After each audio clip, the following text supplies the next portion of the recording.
Last session में हमने discuss किया था ये term stop loss. Stop loss क्या था हमारे लिए? अगर हम बाइंग पोजीशन बनाने जा रहे हैं, सपोज आपने कोई स्टॉक 10 रुपए का बाई किया हुआ है, तो आपका स्टॉप लॉस कहाँ होगा? आपके बाइंग प्राइस से नीचे। क्यों स्टॉप लॉस क्यों लगाते हैं? क्योंकि आपको डर है अगर ये 8 रुपए पे आता है तो यहाँ से मे बी ये नीचे जा करके कहीं ना कहीं और नीचे चला जाएगा, और आपने स्टॉप लॉस प्लेस नहीं किया होगा। तो यहाँ पे अगर आपने स्टॉप लॉस प्लेस किया होता तो सिर्फ 2 रुपए का नुकसान होता। लेकिन अगर आपने स्टॉप लॉस प्लेस नहीं किया होता तो इस सिनेरियो में आपका 8 रुपए की जगह 5 रुपए पे जाकर के कहीं ना कहीं आपको स्टॉक मिलता, जहां पे आपको नेट लॉस 5 रुपए का हो जाता। जो लॉस आपका 2 रुपए में निपट रहा था, वहां पे आपका नेट लॉस 5 रुपए का हो गया। इसलिए हम स्टॉप लॉस प्लेस करते हैं ताकि हम अपने लॉसेस को कम कर सकें। और एक बहुत जरूरी चीज है, अगर हम स्टॉक कोई भी स्टॉक में ट्रेड करने जा रहे हैं तो सबसे पहले हमें हमारा स्टॉप लॉस पता होना चाहिए कि स्टॉप लॉस क्या है हमारा। बिना स्टॉप लॉस के हम कोई भी ट्रेड करने नहीं जाएंगे। देन एक और टर्म हमने डिस्कस किया था, वो था टारगेट। टारगेट क्या होता है? हमारे बाइंग प्राइस से ऊपर, कि हमारा टारगेट क्या है, मार्केट में हम कितना प्रॉफिट बुक करना चाहते हैं, हमारी एक्सपेक्टेशन कितनी है। तो सपोज हमने एज्यूम किया कि 12 रुपए तक एक स्टॉक जाएगा, तो 12 रुपए आप उसको सेल कर दोगे ऑटोमेटिक। तो मार्केट आपको एक ऑटोमेटिक ऑर्डर लगाने का ऑप्शन देता है कि आप 12 रुपए पे ऑर्डर लगा दो, और 12 रुपए पे जैसे ही वो स्टॉक आएगा ऑटोमेटिक वो सेल हो जाएगा आपका स्टॉक। तो ये टारगेट है आपका, ये स्टॉप लॉस है। सेम सिनेरियो सेलिंग पोजीशन में, यानी कि आप अगर मार्केट में शॉर्ट जा रहे हो, मार्केट में शॉर्ट इन द सेंस पहले आप स्टॉक को सेल कर रहे हो, बाद में उसको बाई कर रहे हो। 10 रुपए पे ही आपने किसी स्टॉक को सेल किया, तो आपका स्टॉक लॉस कहाँ हो सकता है? अगर ये स्टॉक स्टॉक 10 रुपए से ऊपर जाएगा, मतलब अगर ये 10 रुपए से 12 रुपए चला जाता है, तो आपका नुकसान शो करेगा, क्योंकि आपने 12 रुपए पे इसको सेल किया। अब आपको बाई करना है लोअर लेवल पे, और जब आपको लोअर लेवल पे बाई करना है तो ऊपर जाएगा तो आपका लॉस होगा। तो आपका लॉस यहाँ पे हिट होगा 10 रुपए से ऊपर, तो यहाँ पे आपका एसएल प्लेस होगा जो कि स्टॉप लॉस होगा। और आपका टारगेट कहाँ होगा? 10 रुपए से नीचे, यानी कि आपके सेलिंग प्राइस से नीचे। ये है शॉर्ट पोजीशन के सिनेरियो में, अगर आप मार्केट में शॉर्ट जाते हो तो। लॉन्ग में ये सिनेरियो, लॉन्ग में आपका स्टॉप लॉस आपके बाइंग प्राइस से नीचे, शॉर्ट में आप पहले सेल करते हो तो जहां पे आप सेल करोगे आपका स्टॉप लॉस उसके अबव होना चाहिए, उसके नीचे नहीं, उसके ऊपर। अगर आपने 10 रुपए में सेल किया हुआ है तो आपका स्टॉप लॉस 12 रुपए पे होगा सेलिंग वाले सिनेरियो में। कुछ ऐसे ही देखा था कि हमने मार्केट मूव कैसे करता है। आपको एक ब्रोकर के थ्रू कांटेक्ट करना पड़ता है स्टॉक एक्सचेंज को, तो आपका एक ब्रोकर होना चाहिए जो कि आपकी हेल्प करता है बाइंग एंड सेलिंग में। उसी की तरह अगर आप मार्केट में जाते हो तो आप सपोज बाई करना चाह रहे हो, तो कोई ना कोई तो मार्केट में बैठा हुआ है ना, जो आपके लिए करेगा। तो वो है क्या? सपोज यहाँ पे एक मिस्टर एक्स है जो कि रिलायंस के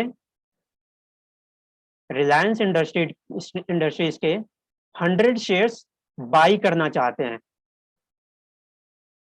तो ये डायरेक्ट तो जा नहीं सकते एनएससी या बीएससी के पास, नेशनल स्टॉक एक्सचेंज या बॉम्बे स्टॉक एक्सचेंज के पास। तो ये कहाँ जाएंगे? अपने ब्रोकर के पास। ये जाएंगे पहले अपने ब्रोकर के पास। वैसे ही इधर एक मिस्टर वाई होंगे जो कि रिलायंस इंडस्ट्रीज के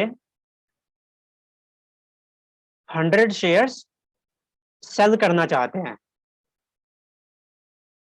अगर आप बाई करना चाहते हो तो कोई ना कोई तो मार्केट में होना चाहिए ना जो सेल करेगा उसी शेयर को, क्योंकि अगर आप बायर है मार्केट में, सेलर नहीं है, तो ऑर्डर एग्जीक्यूट कभी हो ही नहीं सकता है, क्योंकि बेचने के लिए चीज है ही नहीं जो आप मांग रहे हो मार्केट से। तो एक मिस्टर वाई हमेशा मार्केट में रहेंगे। मार्केट में मिलियंस ऑफ जो ट्रेडर्स होते हैं वो अवेलेबल होते हैं eight the same time selling और बाइंग करने के लिए। तो कोई ना कोई स्टॉक में होगा जो कि सेल करना चाहेगा। तो मिस्टर वाई भी डायरेक्ट अपने एनएससी या बीएससी के पास नहीं जा सकते कि हाँ मुझे कुछ सेल करना है।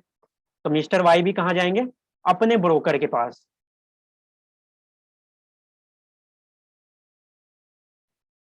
मिस्टर एक्स अपने ब्रोकर के पास जाते हैं कि मुझे रिलायंस इंडस्ट्रीज के 100 शेयर्स बाई करने हैं। वहीं पे मिस्टर वाई कहाँ जाते हैं? अपने ब्रोकर के पास। जो उनका ब्रोकर है वो मे बी सेम हो सकता है, डिफरेंट भी हो सकता है। तो वो अपने ब्रोकर के पास जाएंगे, कहेंगे कि 100 शेयर्स मुझे सेल करने हैं रिलायंस इंडस्ट्रीज के। अब ये दोनों ब्रोकर कहाँ पे कॉन्टैक्ट करेंगे? ये दोनों ब्रोकर कॉन्टैक्ट करेंगे नेशनल स्टॉक एक्सचेंज या फिर बॉम्बे स्टॉक एक्सचेंज में। मिस्टर एक्स का ब्रोकर एंड मिस्टर वाई का ब्रोकर दोनों जाकर के कांटेक्ट करेंगे एनएससी में एंड बीएससी में। सपोज मिस्टर वाई ने सेल करना चाहा और मिस्टर वाई कह रहा है कि मैं 100 शेयर्स जो सेल करूंगा वो सेल करूंगा 15 रुपए पे। मिस्टर वाई कह रहे हैं कि मैं 100 शेयर रिलायंस इंडस्ट्रीज के 15 रुपीज पे सेल करूंगा। सेम टाइम पे मिस्टर एक्स जो है बाई करना चाह रहे हैं रिलायंस इंडस्ट्रीज के 100 शेयर्स और ये कह रहे हैं मैं 10 रुपए पे बाई करूंगा, एक शेयर मुझे 10 रुपए पे चाहिए। तो क्या इनके बीच में कभी सेटलमेंट हो पाएगी? अगर कोई 10 रुपए पे एक स्टॉक बाई करना चाह रहा है, कोई सेल 15 रुपए करना चाह रहा है, तो यहाँ पे जबरदस्ती तो कोई किसी से करेगा नहीं। जब तक दोनों की मर्जी नहीं होगी ये ट्रांजेक्शन एग्जीक्यूट हो ही नहीं सकता है। तो यहाँ पे क्या होगा, इन दोनों को एक म्यूचुअल प्राइस पे आना पड़ेगा, कम या ज्यादा करते करते। सपोज मिस्टर एक्स कहते हैं चलो मैं 10 से 12 रुपए पे शिफ्ट हो जाता हूँ, मैं 10 रुपए से 12 रुपए पे शिफ्ट हो जाता हूँ कि अब मैं 10 रुपए पे नहीं 12 रुपए पे मुझे दे दो। मिस्टर वाई कहते हैं चलो 15 रुपए पे नहीं सही, मैं 13 रुपीज पे सेल कर देता हूं। तो क्या अभी भी ये ट्रांजेक्शन एग्जीक्यूट होगा? नहीं, ये ट्रांजेक्शन अभी भी एग्जीक्यूट नहीं होगा। क्यों नहीं होगा? क्योंकि दोनों के प्राइस अभी भी सेम नहीं है, दोनों का म्यूचुअल कंसेंट नहीं है सेम प्राइस पे। दोनों का जब म्यूचुअल कंसेंट होगा तभी जाकर के वो ऑर्डर एग्जीक्यूट हो पाएगा। तो ये ऑर्डर एग्जीक्यूट कब होगा? जब मिस्टर एक्स भी और मिस्टर वाई भी सेम प्राइस पे आ जाए। सपोज मिस्टर एक्स कहता है कि मैं 12.5 पे बाई करने के लिए रेडी हूं, वहीं पे मिस्टर वाई कहते हैं कि मैं 12.5 पे सेल करने के लिए भी रेडी हूं। मिस्टर एक्स ने कहा कि मैं 12.5 पे बाई कर दूंगा एंड मिस्टर वाई कहते हैं मैं सेल कर दूंगा 12.5 पे। तो यहाँ पे ऑर्डर सक्सेसफुली एग्जीक्यूट हो जाएगा और ये ट्रांजेक्शन प्लेस हो जाएगी मार्केट में। तो कुछ इस तरह से मार्केट में ऑर्डर्स एग्जीक्यूट किए जाते हैं बायर्स एंड सेलर्स के थ्रू। अगर बायर और सेलर दोनों तरफ से अगर एग्री नहीं है सेम प्राइस पे, तो कभी भी मार्केट में ऑर्डर प्लेस नहीं होगा और मार्केट में प्राइस क्या होगा, सेम जगह पे रुका रहेगा। अगर ये चीज आपको लाइव मार्केट में देखनी है तो आप बड़े से स्टॉक उठा करके देख लेना, जैसे एमआरएफ उठा के देख लेना, वहां पे घंटों तक प्राइस सेम जगह पे रुका रहता है। ऐसा क्यों होता है? क्योंकि बायर्स और सेलर्स एक जगह पे एग्री नहीं हो पाते हैं, और जब वो एक जगह पे अपने आप पे एग्री नहीं हो पाएंगे तो वहां से प्राइस मूव नहीं करता है।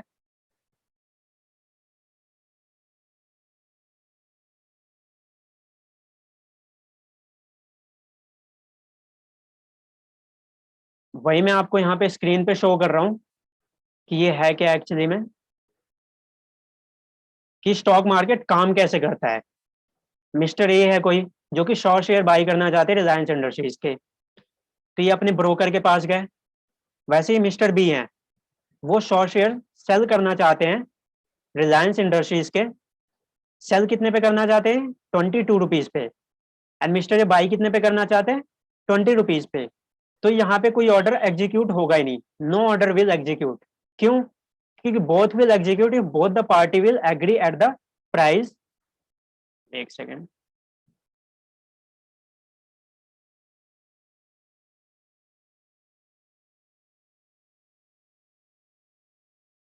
नो ऑर्डर विल एग्जीक्यूट, उसका रीजन क्या है कि order will execute if both party will agree at one price to buy and sell. जब तक दोनों सेम प्राइस पे, सपोज ये 21 पे शिफ्ट हो गए, ये भी आकर के कहते हैं कि हाँ मैं भी 21 पे सेल कर दूंगा, तो यहाँ पे ये ऑर्डर सक्सेसफुली पूरा हो जाएगा, अदरवाइज ये ऑर्डर एग्जीक्यूट होगा ही नहीं कभी। तो कुछ इस तरह से मार्केट में काम करते हैं।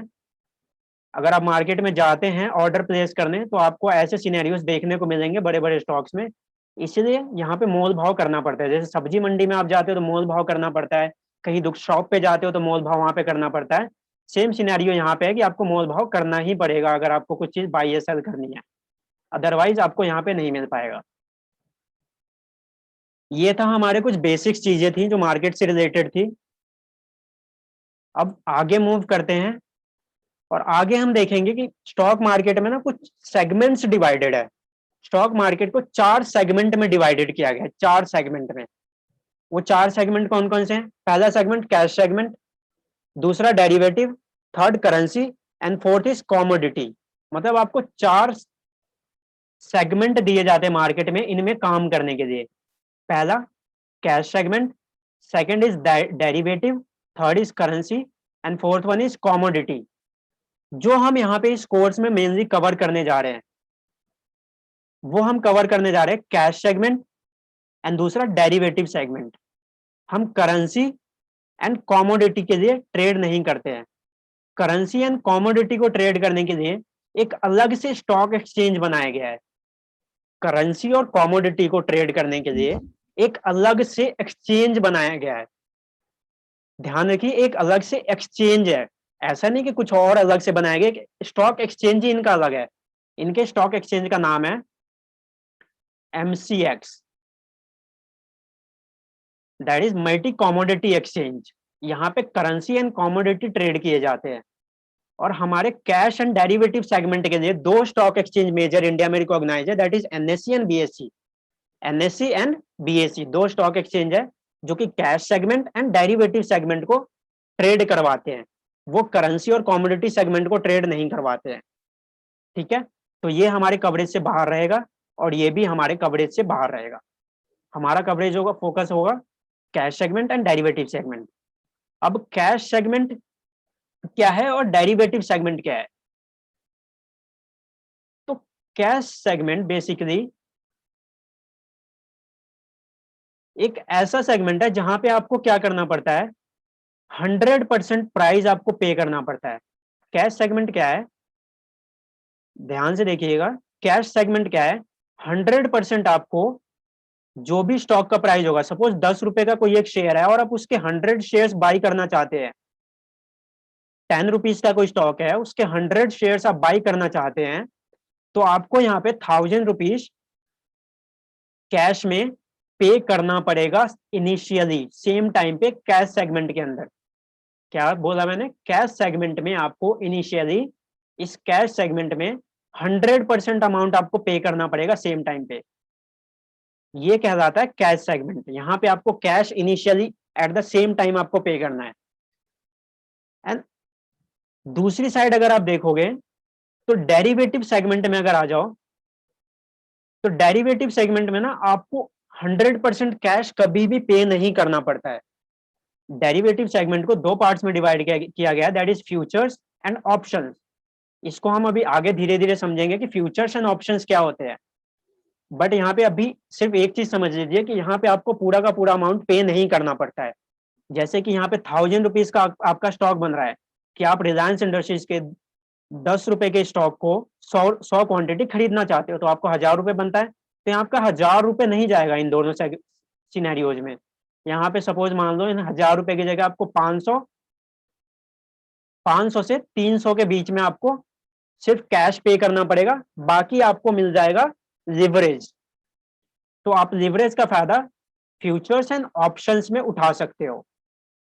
कैश सेगमेंट 100% आपको पे करना पड़ेगा एंड फ्यूचर एंड ऑप्शन में आपको एक सिर्फ छोटा सा मार्जिन पे करना पड़ता है, पूरा का पूरा कैश पे नहीं करना पड़ता है। ये एक बेनिफिट होता है डेरिवेटिव सेगमेंट के लिए। इसलिए डेरिवेटिव सेगमेंट जो होता है आपकी स्टॉक की होल्डिंग लेने के लिए काम नहीं आता है। अगर आप होल्डिंग लेने जाते हो लॉन्ग टर्म के लिए, 4 साल 5 साल 6 साल, तो उस लॉन्ग टर्म पीरियड के लिए आपको डेरिवेटिव सेगमेंट ट्रेड करने के लिए नहीं मिलता है। उसके लिए आपके लिए है कैश सेगमेंट। कैश सेगमेंट में आप सिंपली जाओगे, 100% अमाउंट पे करोगे एंड क्या करोगे, आप अपना एसेट परचेज करोगे। ठीक है, करेंसी में क्या है, जैसे इंडियन रुपीस हो गया, US डॉलर हो गया, और भी दो और ऐसे करेंसी है जो कि स्टॉक एक्सचेंज में ट्रेड किए जाते हैं इंडियन स्टॉक एक्सचेंज में, जिसका नाम है MCX। MCX में टोटल 4 तरह की करेंसी ट्रेड होती है। एक तो इंडियन रुपीस, दूसरा US डॉलर, और दो और करेंसी है किसी और कंट्रीज के जो कि करेंसी में ट्रेड किए जाते हैं। सिर्फ नॉलेज पर्पज के लिए कि करेंसी में आते क्या है। तो आप इंडियन रुपीस में भी ट्रेड कर सकते हो, US डॉलर में भी कर सकते हो। ठीक है, उसके अलावा कॉमोडिटी आता है।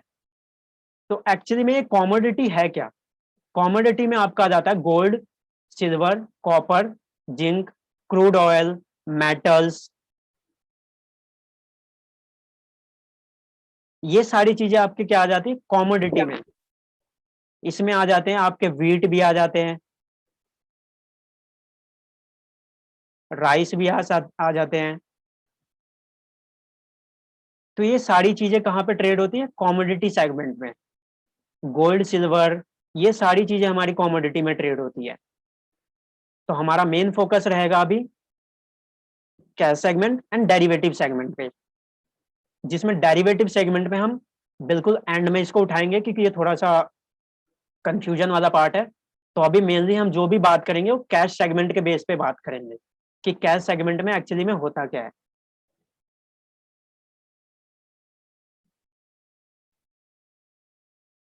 मूव करते हैं फर्दर और समझने की कोशिश करते हैं कि ये कैश सेगमेंट में एक्चुअली में है क्या। स्क्रीन विजिबल हो सब होगा सबको?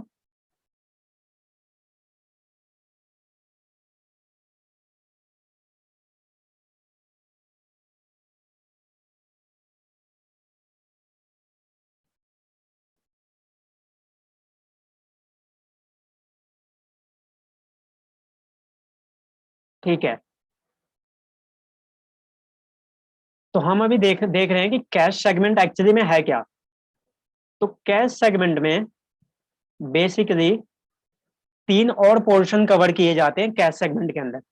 पहला इंट्राडे सेगमेंट, सेकंड पोजिशनल या फिर trade swing trade, third one is long term.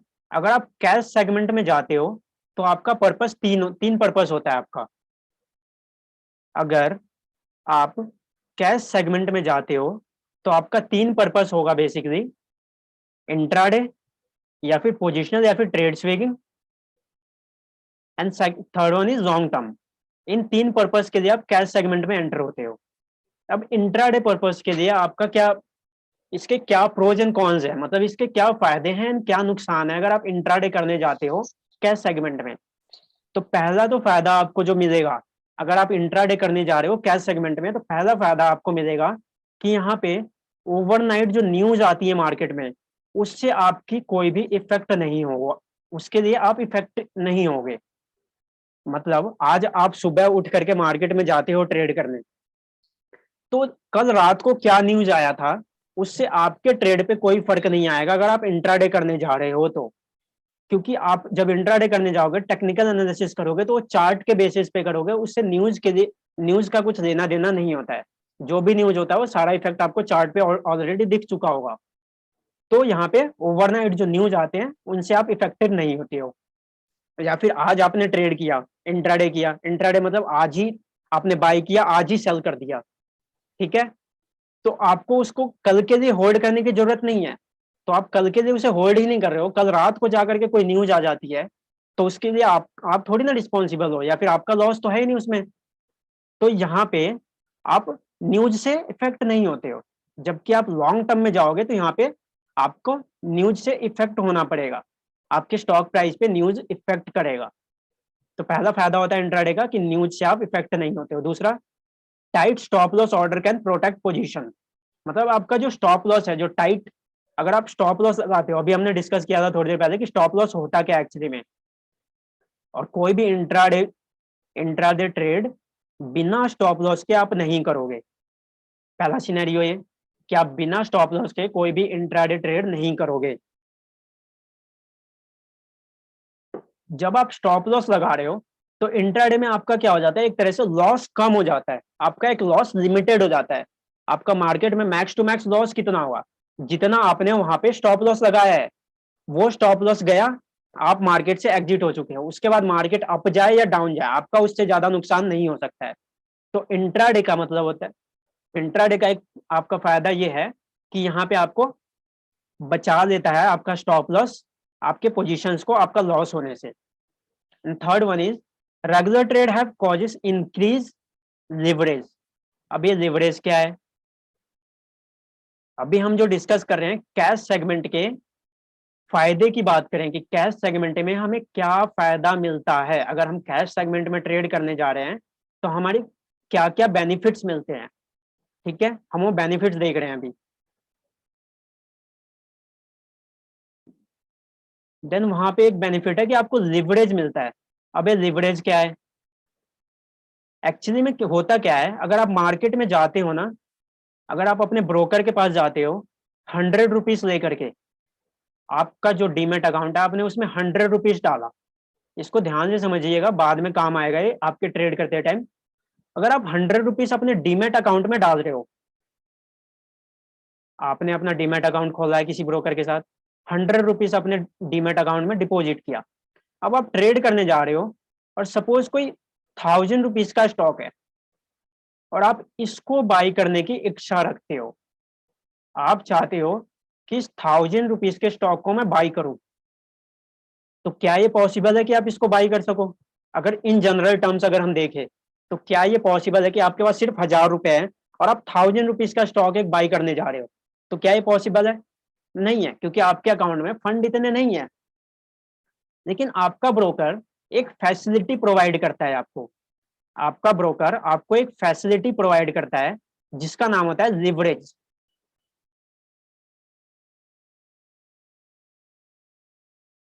क्या होता है? लिवरेज।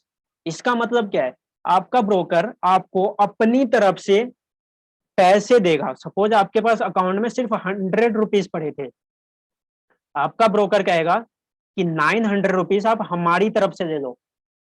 मतलब आप 100 रुपीज हमारे पास लेके आओ, आप हमें 100 रुपीज दो, 900 रुपीज हम आपको दे रहे हैं, आपके अकाउंट में टोटल पैसे कितने हो गए? 1000 रुपीज हो गए। तो क्या आप इस 1000 रुपीज से एक स्टॉक को बाई कर सकते हो? आंसर इज यस, क्योंकि 900 रुपीज आपके ब्रोकर ने आपको दिया, 100 रुपीज आप लेके आए थे अपनी जेब से, तो आपके ब्रोकर ने आपको 900 रुपीज का क्या दिया? लिवरेज दिया एक्चुअली में। तो आपके पास जितना भी पैसा कम पड़ता है और आपका ब्रोकर आपको पैसा देता है लगाने के लिए, तो उस चीज को लिवरेज कहते हैं। और आपका ब्रोकर आपको पैसा दे क्यों रहा है? सबसे पहली बात ये कि आपका ब्रोकर आपको ये 900 रुपीज क्यों दे रहा है? क्या आपसे ज्यादा इंप्रेस है वो? क्या आप उसके ज्यादा खास हो? नहीं, बिल्कुल नहीं, ऐसा कुछ नहीं है। यहाँ पे क्या है, आपका ब्रोकर अगर आपको ये 900 रुपीज दे रहा है, तो इस 900 रुपीज पे कुछ चार्ज करेगा। क्या चार्ज करेगा? एक स्मॉल अमाउंट ऑफ परसेंटेज, एक छोटा सा परसेंटेज आपका ब्रोकर आपसे चार्ज करेगा, जो कि एक मिनिमम अमाउंट होता है, बहुत ही छोटा। तो इस 900 पे एक छोटा सा परसेंटेज आपसे चार्ज करेगा एज अ इंटरेस्ट, कि आपको पैसा दिया, जैसे आप मार्केट से पैसा लेने जाते हो तो वहां पे आपको मार्केट में कुछ इंटरेस्ट चार्ज किया जाता है, वैसे आपका ब्रोकर आपसे एक छोटा सा इंटरेस्ट चार्ज करेगा, आपको 900 रुपीज देगा। इस टर्म को लिवरेज कहते हैं। तो इंट्राडे में आपको एक मार्जिन मिल जाता है, एक लिवरेज का यूज मिल जाता है आपको, आप लिवरेज का यूज कर सकते हो। तो ये एक आपका फायदा होता है, आप अगर आप इंट्राडे में ट्रेड करने जा रहे हो, तो आप इंट्राडे में ट्रेड करने गए तो आपका 900 रुपीज का एक्स्ट्रा पैसा मिल रहा है आपको लगाने के लिए, तो क्या कहा जाता है? लिवरेज। तो ये हमारा लिवरेज होता है, और जो कि इंट्राडे में एक तरह से बेनिफिट की तरह काम करता है। अगर आपके पास पैसा कम है, फिर भी आप ज्यादा पैसे लगा करके ज्यादा पैसे कमा सकते हो। बस ध्यान रखना कि इसकी वजह से आपको कुछ चार्जेस पे करने पड़ते हैं। तो वही है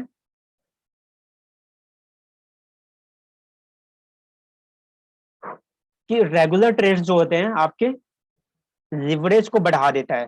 मतलब आपने जैसे 100 रुपीज लगाया था, आपको 900 रुपीज एक्स्ट्रा मिल जाता है, आप 1000 रुपीज के स्टॉक को बाई कर पा रहे थे 100 रुपए में से, तो उस वो लिवरेज का आपको यहाँ पे बेनिफिट मिलता है। एक और आपको फायदा मिलेगा अगर आप इंट्राडे करने जाते हो, कि अगर आप जितने ज्यादा ट्रेड करोगे, जितने ज्यादा आपके ट्रेड बढ़ेंगे, आपके लर्निंग एक्सपीरियंस उतने ज्यादा बढ़ेंगे। अगर आप सीखना चाहते हो मार्केट में, तो उसके लिए आपको ट्रेड करना जरूरी है, और ट्रेड करोगे तभी सीख पाओगे आप, अदरवाइज आप नहीं सीख पाओगे। तो इंट्राडे में क्या है, आप मल्टीपल ट्रेड्स करके सीख सकते हो उस चीज को। वैसे एक तरह से एक नुकसान का भी काम करता है, ये बाद में समझेंगे कि नुकसान का कैसे काम करता है अगर आप एक ही दिन में ज्यादा से ज्यादा ट्रेड करने जा रहे हो तो। पर फिलहाल ये कुछ फायदे हैं, कि एक बार समराइज कर देते हैं कि फायदे क्या है इंट्राडे के। कि आप ओवरनाइट न्यूज से इफेक्ट नहीं होते हो, आपका स्टॉप लॉस जो होगा वो स्टॉप लॉस आपको प्रोटेक्ट करेगा कि आपका लॉस कम से कम हो। थर्ड वन इज आपको एक लिवरेज दिया जाता है, ब्रोकर आपका अपनी तरफ से पैसे देता है आपको लगाने के लिए। एंड अगर आप इंट्राडे करते हो तो आपका एक्सपीरियंस डे बाय डे बढ़ता जाएगा, जिससे आप एक बेटर ट्रेडर बन सकते हो। वहीं अगर आप कुछ फायदे हैं इंट्राडे के, तो कुछ नुकसान भी है। अब इंट्राडे के नुकसान क्या है? आप जितने फ्रीक्वेंट ट्रेड्स करोगे उतने मल्टीपल कमीशन कॉस्ट आपसे चार्ज किया जाएगा। फ्रीक्वेंट ट्रेड मतलब लगातार एक से ज्यादा जितनी ट्रेड्स आप करोगे, आप मार्केट में एक दिन में जितने ज्यादा ऑर्डर्स प्लेस करोगे उतनी ज्यादा आपसे ब्रोकरेज चार्ज की जाएगी। एक वर्ड यूज किया जाता है मार्केट में, आपका ब्रोकर जो है वो अपनी कमीशन लेता है, उस कमीशन का नाम होता है ब्रोकरेज। तो ये एक नुकसान होता है इंट्राडे का, अगर आप एक से ज्यादा ट्रेड करते हो तो एक से ज्यादा ट्रेड के आपको ब्रोकरेज भी देनी पड़ती है, जो कि आपका एक तरह से काफी भारी पड़ जाता है अगर आप ज्यादा ट्रेड एक दिन में करते हो। वो डायरेक्ट इस पॉइंट से आप रिलेट कर सकते हो कि जितने मल्टीपल ट्रेड्स करोगे आप उतने आपके कमीशन कॉस्ट बढ़ जाएगी। देन उसके बाद और क्या नुकसान हो सकते हैं आपको अगर इंट्राडे करने जाते हो? There may not be sufficient time for position realize a profit before it has to be closed out. मतलब आप मार्केट में, कल हमने एक टाइमिंग्स डिस्कस करी थी कि मार्केट की कुछ टाइमिंग्स होती है। एक हमने डिसाइड किया, देखा था प्री मार्केट सेशन, एंड एक देखा था पोस्ट नॉर्मल जो मार्केट सेशन है। प्री मार्केट सेशन हमारे लिए इतना रेलिवेंट नहीं था फॉर द टाइमिंग, बाद में डिस्कस करेंगे प्री मार्केट सेशन में कैसे करना है, वो बात की बात है। जो नॉर्मल आवर्स है वो हमारे पास क्या है, एक तरह से लिमिटेड आवर्स है। ऐसा तो है नहीं मार्केट 24/7 खुला हुआ है, वीक में सिर्फ 5 दिन खुलेगा, मंडे टू फ्राइडे, और वो भी खुलेगा कब से कब तक? सुबह 9 बजे से लेकर के शाम को 3:30 तक। तो आपको जो भी करना है इसके बीच में ही करना पड़ेगा। अगर इसके बीच में आपका कुछ भी हो रहा है, प्रॉफिट या लॉस, आपके पोजीशन को एग्जिट करना पड़ेगा, प्रॉफिट हो या लॉस हो आपको बुक करना पड़ेगा। तो एक तरह से इंट्राडे का नुकसान भी होता है। अगर आप लॉन्ग टर्म में जाते हो तो आप एक दिन, 2 दिन, जितने दिन रखना चाहो रख सकते हो स्टॉक को, लेकिन वो फैसिलिटी इंट्राडे में अवेलेबल नहीं है। तो इंट्राडे में आपके पास टाइम लिमिटेड है, तो उस टाइम के अंदर अंदर ही आपका जो भी काम होता है आपको वो करना पड़ता है। तो एक तरह से एक तरह नुकसान का काम करता है कि ये आपका नुकसान है। उसके अलावा और क्या नुकसान हो सकते हैं अगर आप इंट्राडे करने जाते हो? तो losses can mount quickly, especially if margin is used to finance purchase. अब ये क्या है,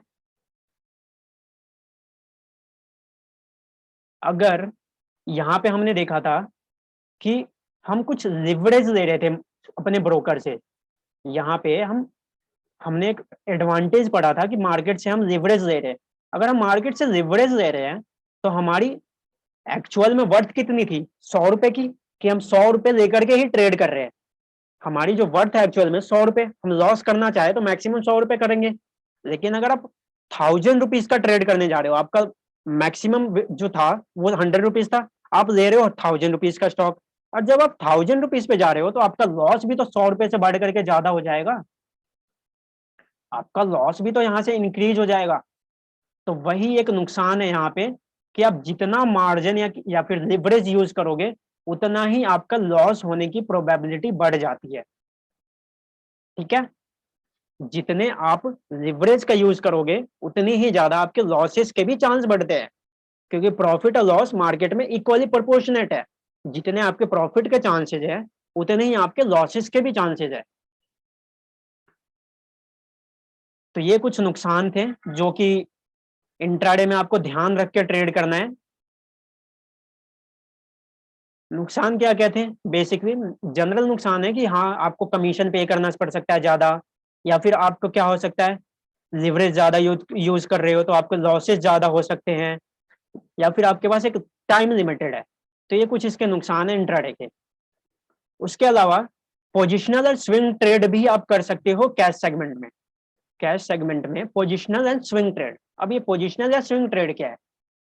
जहां पे आप मिनिमम 1 डे तक होल्ड कर रहे हो, मतलब मोर देन 1 डेज आप किसी पोजीशन को होल्ड कर रहे हो। आपने सपोज रिलायंस इंडस्ट्रीज के 100 शेयर्स बाई किए कैश सेगमेंट में, और आपने आज बाई किया और आज सेल नहीं किया उसको, जा करके 1 दिन, 2 दिन, 3 दिन, कुछ दिन बाद सेल कर रहे हो, तो उसको पोजिशनल या फिर स्विंग ट्रेड कहते हैं। दोनों नाम एक साथ यूज होते हैं, एक्सचेंजेबल। ठीक है, पोजिशनल या फिर स्विंग ट्रेड। तो ये क्या होते हैं, एक दिन से ज्यादा अगर आप होल्ड करते हो। ये मार्केट में कुछ वर्ड्स है, नॉर्मल नॉर्मल टर्म्स है जो आपको सुनने को मिलेंगे इन फ्यूचर अगर आप ट्रेड कर रहे हो तो स्विंग ट्रेड क्या है, आप एक दिन से ज्यादा के लिए किसी भी इन्वेस्टमेंट आप उसको होल्ड करते हो। पर आपको स्विंग ट्रेड करने के लिए कैपिटल की रिक्वायरमेंट होती है, जो कि ऑलमोस्ट 20,000 to 30,000 मिनिमम रिक्वायरमेंट होती है। और ये मिनिमम रिक्वायरमेंट क्यों होती है इतनी ज्यादा? क्योंकि यहाँ पे आपको ये इंट्राडे वाला जो लिवरेज मिल रहा था, लिवरेज क्या था? आप 10 रुपीज लेके आओ और आप 10 रुपीज से ज्यादा के स्टॉक बाई कर पा रहे थे। 100 रुपीज लेके आए, 100 से ज्यादा के स्टॉक आप बाई कर पा रहे हो, तो वो आप एक्स्ट्रा लिवरेज यूज कर रहे थे। तो जब आप पोजिशनल या स्विंग ट्रेड करने जाओगे ना, तो आपको ये लिवरेज अलाउड नहीं होगा, ये लिवरेज नहीं मिलेगा आपको। इसलिए यहाँ पे मिनिमम 20,000 से 30,000 की आपकी कैपिटल होनी चाहिए, तब जाकर के आप स्विंग ट्रेड कर सकते हो। तो कुछ ऐसे काम करता है स्विंग ट्रेड। अभी हम जो एनालिसिस सीखेंगे उसमें, उसके लिए आप स्विंग ट्रेड के लिए भी एनालिसिस कर सकते हो और इंट्राडे के लिए तो आप कर ही सकते हो। जो हमारा मेन फोकस है वो तो इंट्राडे ही है। इंट्राडे के लिए आप कर ही सकते हो, साथ में स्विंग ट्रेडिंग के लिए भी देख सकते हो अपनी चार्ट एनालिसिस के अकॉर्डिंग, जो आप सीखोगे यहाँ पे। लास्ट होता है कैश सेगमेंट में लॉन्ग टर्म।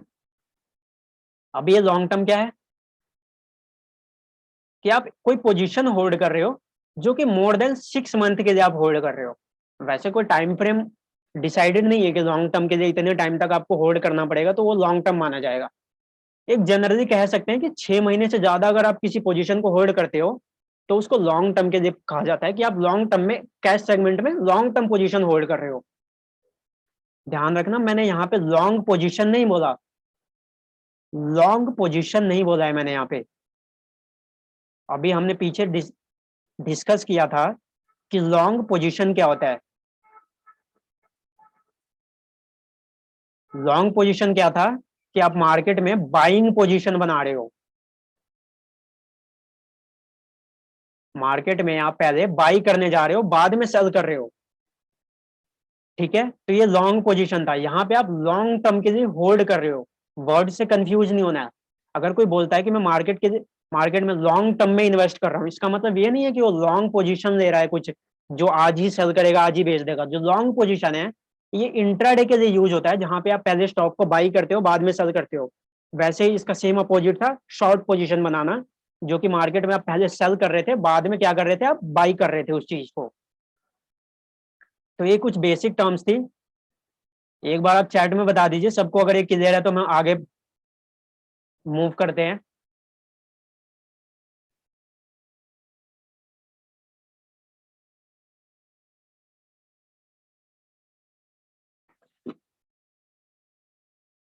और बाकी सबको क्लियर है? ठीक है।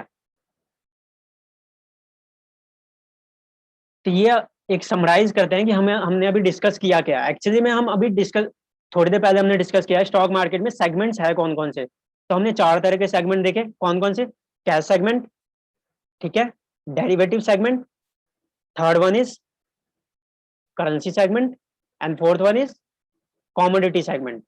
तो हमारा जो मेन फोकस रहेगा वो 2 सेगमेंट पे रहेगा। दो कौन कौन से? Cash segment and second one is derivative segment, ठीक है। डेरिवेटिव को हमने भी 2 पार्ट में डिवाइड किया था। डेरिवेटिव में दो कौन कौन से थे? फर्स्ट वन इज, पहला कौन सा था? एक बार चैट सेक्शन में आप लोग बताएंगे टाइप करके कि हमने डेरिवेटिव सेगमेंट में 2 सेगमेंट्स डिसाइड किए थे, देखे थे कि 2 सेगमेंट्स होते हैं डेरिवेटिव में। डेरिवेटिव के 2 पार्ट होते हैं। वो 2 पार्ट कौन कौन से हैं? एक बार नाम लिख के बताएंगे फटाफट सारे, कि डेरिवेटिव सेगमेंट के 2 पार्ट्स थे, वो 2 पार्ट कौन कौन से हैं?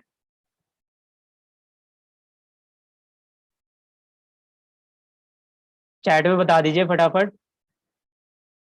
डेरिवेटिव सेगमेंट में 2 पोर्शन हमने कवर करना है, उन दोनों के नाम क्या क्या थे?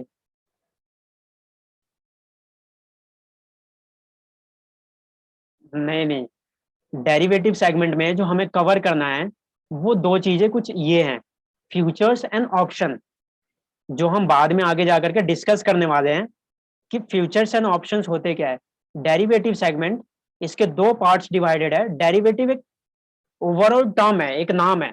इस डेरिवेटिव सेगमेंट के अंदर 2 चीजें ट्रेड की जाती है, फ्यूचर्स एंड ऑप्शंस। तो हम आगे जाकर के अभी देखेंगे कि ये फ्यूचर्स एक्चुअली में क्या है एंड ऑप्शंस क्या है। तो डेरिवेटिव सेगमेंट के दो part, cash segment, derivative segment, currency and commodity. ठीक है। देन इसके बाद हमने एक देखा कि कैश सेगमेंट में तीन पार्ट में डिवाइड किया था हमने कैश सेगमेंट को। पहला इंट्राडे, दूसरा दूसरा स्विंग स्विंग ट्रेड या फिर positional trade, and third one is long term. तीन पार्ट्स में डिवाइड किया। इंट्राडे के कुछ हमने फायदे नुकसान देखे। ठीक है। उसके बाद हमने देखा कि स्विंग ट्रेड कैसे कैसे कर सकते हैं, उसके लिए कितना हमें कैपिटल की रिक्वायरमेंट होती है मिनिमम, और ये एक दिन से ज्यादा आपको होल्ड करना पड़ेगा अगर आप स्विंग ट्रेड करना चाहते हो तो। देन लॉन्ग टर्म मतलब आप 6 महीने उससे ज्यादा होल्ड कर रहे हो। ठीक है। इसके बाद हम मूव करते हैं। अब हमारा मार्केट का मेजर पोर्शन जो आ रहा है वो कवर करने जा रहे हैं हम, जो मार्केट का एक्चुअली में आपको अब यहां से स्टार्टिंग होने जा रही है कि आप पैटर्न्स कैसे समझना शुरू करोगे। अगर आप पैटर्न समझने जा रहे हो तो आप स्क्रीन पे देख पा रहे होगे कुछ ऐसी ये कैंडल्स बनी हुई है, इनको कैंडल कहते हैं। क्या कहते हैं इन्हें?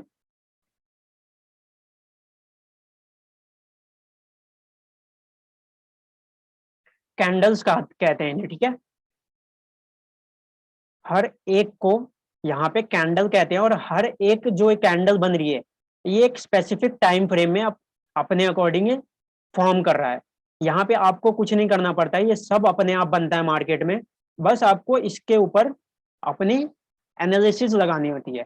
अब मैं कहूँ कि ये एक कैंडल बन रही है तो इससे आप क्या एनालिसिस करोगे, ये कैंडल आपको क्या बता रही है। मैं एक कैंडल आपके लिए ड्रॉ करता हूँ अलग से।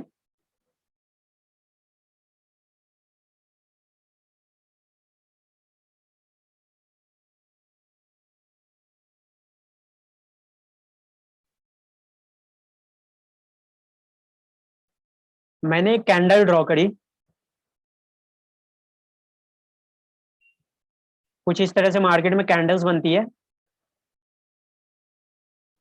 तो ये ग्रीन कैंडल ड्रॉ करी मैंने, एक ग्रीन कलर के। ग्रीन मार्केट में दो कलर की ही कैंडल बनती है मेनली, ग्रीन या फिर रेड। एक और कलर बनता है जो कि ब्लैक कलर का होता है, वो ब्लैक कलर भी हम देखेंगे कि कैसे होता है। मेनली अभी फोकस करते हैं ग्रीन कलर क्या होता है और रेड कलर का कैंडल उसका क्या मतलब होता है। अगर मैं कह रहा हूँ कि ये ग्रीन कैंडल मार्केट में बनी हुई है तो ये हमें क्या बताता है, ये एक कैंडल हमें चार इंफॉर्मेशन देता है एक टाइम पे। हर एक कैंडल आपको चार इंफॉर्मेशन दे रहा है। हर एक कैंडल आपको यहाँ पे चार इंफॉर्मेशन देता है। चार इंफॉर्मेशन क्या क्या दे रहा है? Open, close, high and low. इसका क्या मतलब है कि मार्केट ओपन कितने पे हुआ, ये कैंडल की फॉर्मेशन की ओपनिंग प्राइस क्या थी। सपोज मैं मान लेता हूं कि 5 रुपए पे ये कैंडल ओपन हुआ। देन होता है कि क्लोजिंग कितने पे हुई, ये जब कैंडल क्लोज होने जा रहा था, इस कैंडल का टाइम पूरा होने जा रहा था, तो कैंडल क्लोज कितने रुपए पे हुई है। मान लेट्स से कि ये 10 रुपए पे क्लोज हुई है। 5 रुपए से ये कैंडल चलना शुरू हुआ और जाते जाते 10 रुपए पे क्लोज हो गई, ये कैंडल 10 रुपए पे बंद हो गई। उसी बीच में ये कैंडल आपको दो और इंफॉर्मेशन प्रोवाइड करेगा कि सेम टाइम पे इस कैंडल ने लो कितने रुपए का बनाया। ऐसा तो है नहीं कि यहाँ पे कैंडल बनी और ये डायरेक्ट ऊपर जाता ही जाएगा। कभी ना कभी मार्केट में फ्लक्चुएशन इतनी ज्यादा होती है कि ऊपर नीचे तो होता ही रहता है। तो eight the same time, okay, candles हमें चार चीजें, चार इंफॉर्मेशन देता है। वो चार इंफॉर्मेशन क्या होती हैं कि ओपनिंग प्राइस क्या थी उस टाइम पे, क्लोजिंग प्राइस क्या थी, उसी सेम टाइम पे मार्केट ने एक लो प्राइस क्या बनाया एंड एक हाई प्राइस क्या बनाया। हमें चार इंफॉर्मेशन प्रोवाइड कर रहा है कैंडल। वो चार इंफॉर्मेशन क्या है कि ओपन कितने पे हुआ, क्लोज कितने पे हुआ, साथ साथ ही में लो कितने रुपए का बनाया, लो कितने रुपए का बनाया, एंड हाई कितने रुपए का बनाया, हाई। तो अभी मैंने बताया 5 रुपए पे सपोज ये कैंडल ओपन हुआ, 10 रुपए पे इसने क्लोज किया। इसी इन बिटवीन में ये कैंडल बन रहा था, उसी टाइम में इसने एक लो लगाया 3 रुपए का। ये कैंडल ऊपर नीचे करते करते नीचे यहां तक आया, और इसने 3 रुपए का एक लो लगाया, ठीक है। तो एक लो लेवल बन गया यहाँ पे 3 रुपए का। And eight the same time एक हाई भी बनाया मार्केट ने, इस स्टॉक ने 12 रुपए का। मतलब 5 रुपए पे खुला ये कैंडल, 5 रुपए से खुलते ही ये फ्लक्चुएशन होना शुरू हुआ, ये नीचे आया, 3 रुपए का एक लो बना दिया इसने। देन इसी सेम टाइम में ऊपर जाता है, 12 रुपए का एक हाई भी बनाता है, एंड एट द एंड आते आते क्लोज कर देता है कहाँ पे, 10 रुपए पे, इस लेवल पे। तो ये कैंडल हमें 4 इंफॉर्मेशन देता है। एक कैंडल हमें 4 इंफॉर्मेशन दे रहा है। 4 इंफॉर्मेशन कौन सी? ओपनिंग प्राइस, क्लोजिंग प्राइस,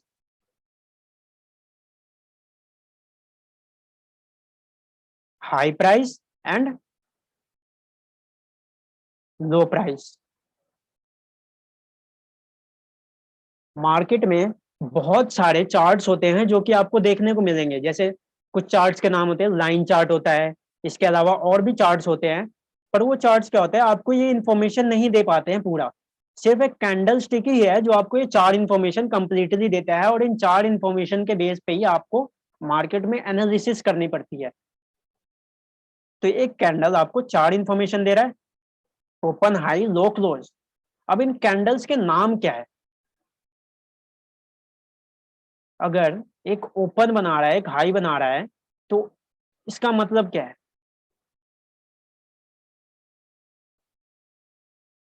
अभी हम एक्चुअली में कैंडल स्टिक्स की जो इंट्रोडक्शन है वो देख रहे हैं कि एक्चुअली में कैंडल स्टिक होती क्या है, जिसके ऊपर हम एनालिसिस करने वाले हैं। उसके बारे में समझ रहे हैं कि वो कैंडल है क्या।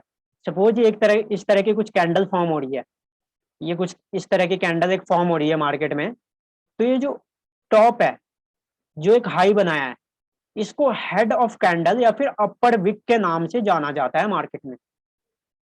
इस हाई को हेड ऑफ कैंडल या फिर अपर विक के नाम से जाना जाता है, ठीक है। Then at the same time market ने एक लो भी बनाया। तो जब मार्केट ने लो बनाया, तो इस लो को टेल ऑफ कैंडल या फिर लोअर विक भी कहा जाता है। टेल ऑफ कैंडल या फिर लोअर विक, यानी कि मार्केट ने सेम टाइम पे जो लो बनाया था, इसका एक नाम होता है टेल या फिर लोअर विक। टेल का मतलब होता है पूंछ बेसिकली। तो ये कैंडल की क्या है, एक तरह से छोटी सी नीचे की साइड की पूंछ है, ठीक है, जिसको लोअर विक भी कहते हैं।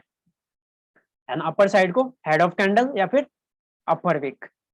बाकी जो ये पोर्शन बचा, जिसमें ये एक बॉडी टाइप बन रही है, ये वाला पोर्शन, ये वाला, इस पोर्शन को बॉडी ऑफ कैंडल कहते हैं। और ये बॉडी ऑफ कैंडल कैसे फॉर्म होता है? Opening price and closing price का जो डिफरेंस होता है। सपोज 5 रुपए पे ओपन हुआ, 10 रुपए पे क्लोज हो गया, तो 10 - 5, मतलब 5 रुपीज का यहाँ पे इस कैंडल की ये बॉडी है, ठीक है। तो ये कैंडल स्टिक का बेसिक वो होता है कि अपर विक एंड लोअर विक। जो हाई लगाया वो अपर विक, लो लगा जिस जो लो लगाता है सेम टाइम पे सेम कैंडल पे, उसको लोअर विक के नाम से जाना जाता है, उसको लोअर विक कहते हैं हम।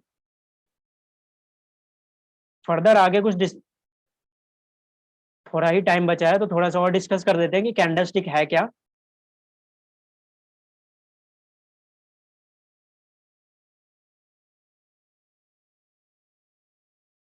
अब ना कैंडल स्टिक के कुछ टाइप्स होते हैं मार्केट में। मार्केट में कुछ कैंडल स्टिक्स की टाइप बनती है। मार्केट में बेसिकली आपको 2 तरह की कैंडल स्टिक देखने को मिलेंगी। फर्स्ट वन है, एक सेकेंड, 2 तरह की कैंडल्स बनती है मार्केट में। That is bullish candle, and second one is,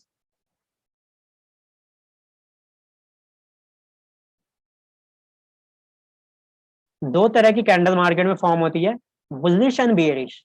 अब ये बुलिश और बियरिश फॉर्म कैसे होती है? तो बुलिश कैंडल उस कैंडल को कहा जाता है जिसका कलर क्या होता है, ग्रीन होता है।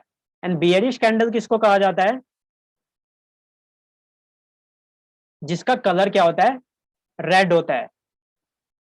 बुलिश कैंडल जिसका कलर ग्रीन होता है, एंड बियरिश कैंडल जिसका कलर कुछ इस तरह से रेड कलर का बनता है। तो रेड कैंडल को कहते हैं bearish candle and green candle को कहते हैं बुलिश कैंडल।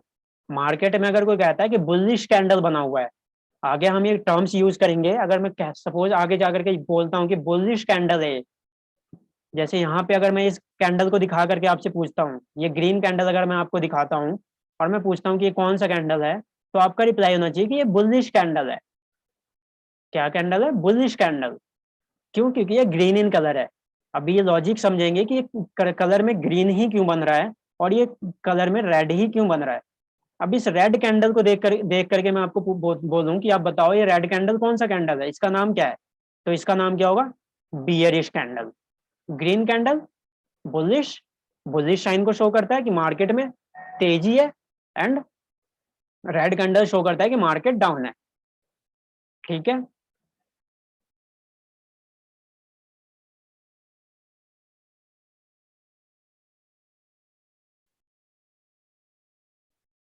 अब लॉजिक देखते हैं कि एक्चुअली में लॉजिक है क्या जो ये कलर ग्रीन बनता है या रेड बनता है, और रेड और ग्रीन के बीच का वो राज क्या है जिसमें पता चलता है कि ग्रीन है या रेड है। तो सपोज एक स्टॉक 50 रुपए पे ओपन हो रहा है और 60 रुपए पे क्लोज हो जा रहा है, मतलब जितने रुपए पे ओपन हुआ उसकी क्लोजिंग उससे ऊपर लेवल पे हो रही है। मतलब 50 रुपए ओपन हुआ, 60 रुपए पे क्लोज हो रहा है। 50 पे ओपन हुआ, 60 पे क्लोज, मतलब ओपनिंग से क्लोजिंग हाई है। कितने रुपए हाई है? 10 रुपए हाई है यहाँ पे। तो अगर ओपन कम पे हो रहा है, क्लोज ज्यादा प्राइस पे हो रहा है, तो ये कैंडल ऑटोमेटिक ग्रीन कलर की बनेगी। ये कैंडल किस कलर की बनेगी? ग्रीन कलर की। ओपन लो पे, क्लोज हाई पे, तो ये कैंडल कैसी बनेगी?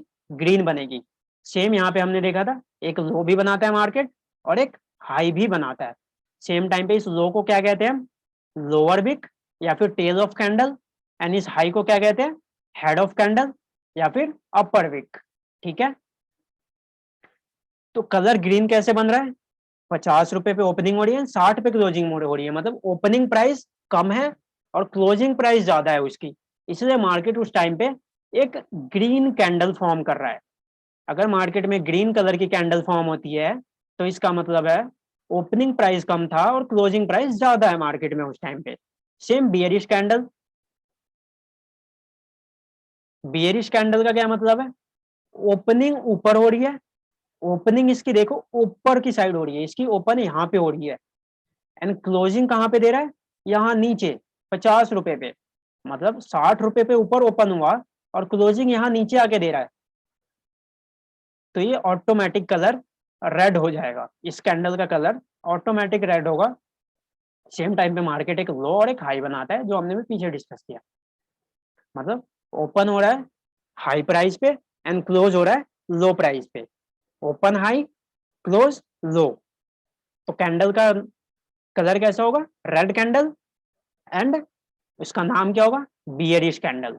बियरिश कैंडल, रेड कैंडल या फिर फॉलिंग कैंडल भी इसको कहा जाता है मार्केट में। रेड कैंडल, बियरिश कैंडल या फिर फॉलिंग कैंडल। अब इनके पीछे का रीजन क्या होता है, लॉजिक क्या है कि ये रेड कलर ही क्यों बन रही है?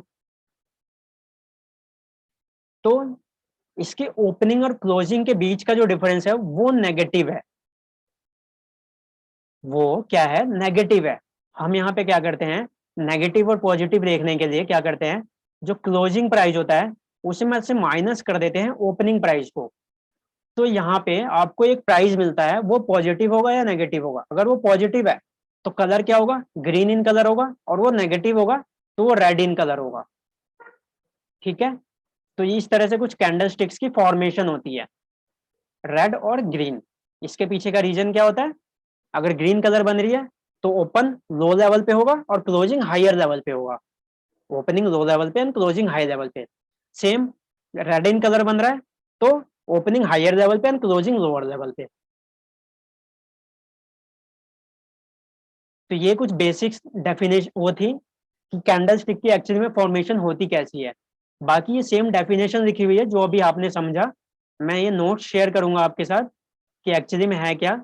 और ये डेफिनेशंस आपको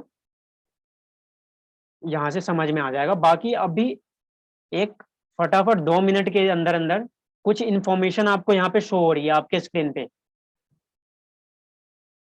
इस इंफॉर्मेशन का यूज करके एक बार आप मुझे बताएंगे आपको इंफॉर्मेशन कौन सी यूज करनी है। ये इंफॉर्मेशन है, ये आपको एक इंफॉर्मेशन दी गई है। इस इंफॉर्मेशन का यूज करके आप जल्दी से बताएंगे कि कैंडल का कलर क्या है और उसका नाम क्या है। चैट मैंने ओपन कर दिया है, जल्दी से आप लोग बताएंगे कि ओपनिंग प्राइस है 100 रुपीज, क्लोजिंग प्राइस है 150 रुपीज। कोई कैंडल 100 रुपीज पे ओपन हो रहा है, क्लोज हो रहा है 150 रुपीज पे, सेम टाइम पे एक हाई बना रहा है 170 रुपीज का एंड एक लो भी बना रहा है 95 रुपीज का। ठीक है, ग्रीन बनेगा। ओके,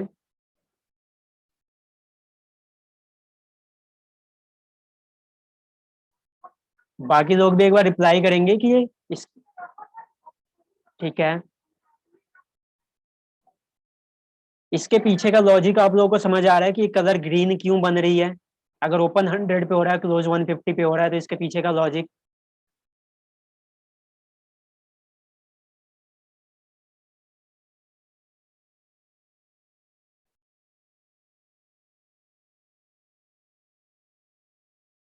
ठीक है, तो इस कैंडल की एक्चुअली में फॉर्मेशन होगी कैसे। ओपन कहाँ पे हुआ, यहाँ पे 100 रुपीज पे। क्लोज कहाँ पे हो रहा है, यहाँ 150 रुपीज पे। सेम टाइम पे एक हाई बना रहा है जो एक ही हाई प्राइस था 170 रुपीज का, एंड सेम टाइम पे एक लो बना रहा है 95 रुपीज का। कैंडल का नेम क्या होगा, बुलिश कैंडल, या फिर ग्रीन कैंडल, या फिर इसको राइजिंग कैंडल भी कहा जाता है। ठीक है, तो ये कुछ बेसिक्स थी कैंडल स्टिक की कि एक तरह से कैंडल स्टिक फॉर्म कैसे होता है। अब आगे से हम अगर कैंडल देख रहे हैं ग्रीन या रेड, तो उसको लेकर के कंफ्यूज नहीं होना है कि ये ग्रीन ही क्यों बन रही है और रेड ही क्यों बन रही है। बाकी ये कुछ फायदे और नुकसान है कि हमें कैंडल स्टिक ही की यूज करना चाहिए, बाकी क्यों नहीं, वो मैं ऑलरेडी एक्सप्लेन कर चुका कि कैंडल स्टिक आपको चार इन्फॉर्मेशन देती है। बाकी लाइन चार्ट भी होता है, पर वो लाइन चार्ट आपको सिर्फ 2 इन्फॉर्मेशन प्रोवाइड करता है, 2-3 इन्फॉर्मेशन ही प्रोवाइड करता है, चारों इन्फॉर्मेशन प्रोवाइड नहीं करता आपको। उसके बाद ये सिंपली लिखा हुआ है कि आप कैंडल स्टिक कैसे कहाँ जा करके देख सकते हो। तो एक साइट है investing.com, या फिर आप ये ट्रेडिंग व्यू पे भी आकर के देख सकते हो इन कैंडल्स को लाइव मार्केट में।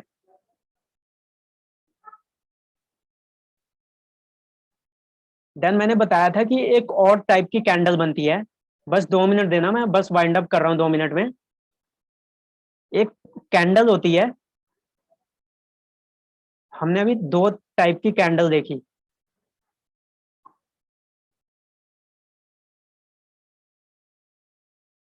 रेड एंड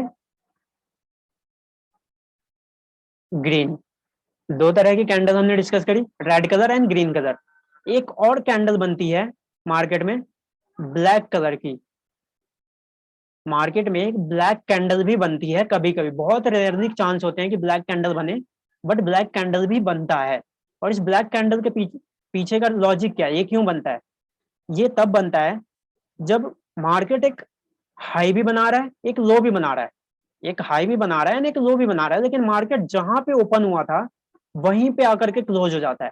मतलब 5 रुपए पे ओपन हुआ और इसकी क्लोजिंग भी 5 रुपए पे ही आकर के हो गई। मतलब एक पैसे का भी डिफरेंस नहीं आएगा इसमें, 5 पे ओपन हुआ 5 पे आकर के क्लोज हो जाता है, तो वो कैंडल आपको ब्लैक कलर की देखने को मिलेगी। ठीक है, तो ये 3 तरह की कैंडल थी जो कि बेसिक्स था कैंडल स्टिक का। नेक्स्ट सेशन में हम स्टार्ट करेंगे कि सपोर्ट एंड रेजिस्टेंस क्या होता है, जो कि मार्केट में बहुत ही ज्यादा इंपॉर्टेंट होता है आगे फ्यूचर में जाकर के। बहुत बेसिक चीज है सपोर्ट एंड रेजिस्टेंस, बट वो जा करके आपको बहुत अलग लेवल पे काम आने वाला है। अगर वही आपका नहीं सही होगा तो आप मार्केट में ट्रेड नहीं कर पाएंगे अच्छे से। तो आज का सेशन यहीं पे वाइंड अप करते हैं, कल से स्टार्ट करते हैं जो हमारा मेन सेशन होगा। तो कल जरूर देखिएगा लाइव वो भी, क्योंकि कल के सेशन बहुत ही इंपॉर्टेंट है हमारे लिए। तो आज यहीं पे वाइंड अप करते हैं, ठीक है।